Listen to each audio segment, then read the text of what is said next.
Parang alam ko na yan. Dito! Ano yun? Ibibiling kayo? Ano, pwede bang Kumusta mga ka-YouTube? Alam nyo ba kung magkano talaga ang kinikita ni Marcos TV channel ngayong December 2025? Samahan nyo ako, i-review natin ang estimated earnings at tignan kung talagang malaki ang kita ng kanilang channel. Kung curious kayo kung magkano ang kita ni Marcos TV channel sa YouTube, tara na breakdown natin ngayon.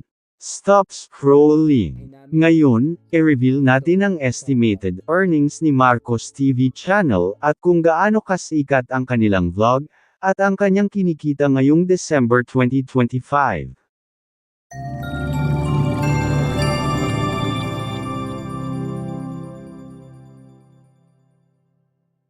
At kung may kakilala kayong mga vloggers na gusto ninyong malaman ang kanilang mga YouTube sahod, o gusto ninyong i-review ang kanilang mga channel, comment ninyo dyan sa baba, at ating gagawan ng video, katulad nito.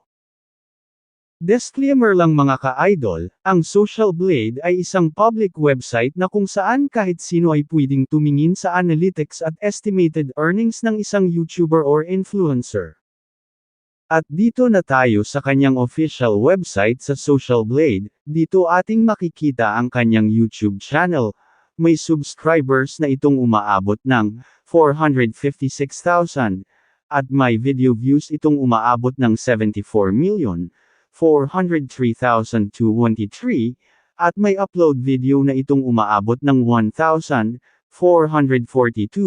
at nag-umpisa itong mag-vlog noong bulan ng July 18, 2015. At dito na tayo sa channel statistic, video statistic. Ating makikita ang kanyang grade A, at dito naman sa kanyang Social Blade rank. Pang 310,668 ang kanyang channel. At dito naman sa kanyang subscribers rank, pang 1,857 ang kanyang channel, at dito naman sa kanyang video views rank, pang 337,926 ang kanyang channel, at dito na tayo sa kanyang rank sa Pilipinas, pang 646 ang kanyang channel, at dito naman sa kanyang people rank, pang 1,421 ang kanyang channel. Pababa na tayo sa kanyang the last 30 days na subscribers. May nakukuha itong 4,000 subscribers sa loob ng isang bulan, at dito naman sa kanyang the last 30 days na video views, may nakukuha itong 2.3 million video views sa loob ng isang bulan, at dito na tayo sa kanyang daily channel metrics. Dito ating makikita ang kanyang mga subscribers na mga nakadagdag, at video views na mga nakadagdag, at lalo na sa kanyang estimated earnings na mga nakadagdag, sa loob ng 14 days. Ang palitan pala ng peso ngayong December 13, 2025, umabot sa 59, 100.50 US dollars. Sa 59 lang tayo magbase ngayon sa ating pagre-review. At dito na tayo sa kanyang daily channel metrics. Sa daily average tayo mag-umpisa. Sa kanyang lowest may nakukuha itong 19 US dollars, kung ating ipalit sa peso. May pera itong umaabot ng 1,121 pesos itong kinikita. Dito naman sa kanyang highest daily average may nakukuha itong 304 US dollars, kung ating ipalit sa peso. May pera itong umabot ng 17,936 pesos. Sa loob lang ng isang araw nakikitain. At dito na tayo sa kanyang weekly average, sa lowest may nakukuha itong 96 US dollars, kung ating ipalit sa peso.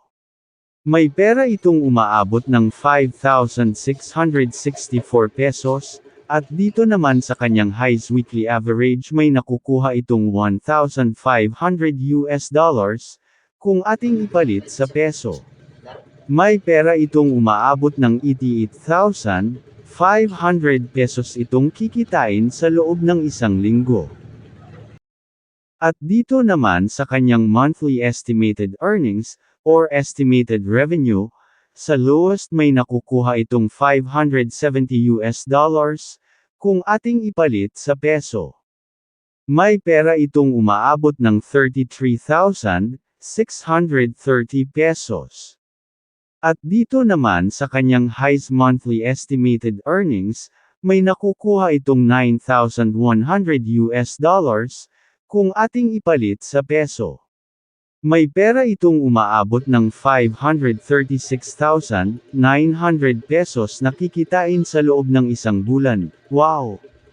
Congratulations sa channel ni Marcos TV Channel.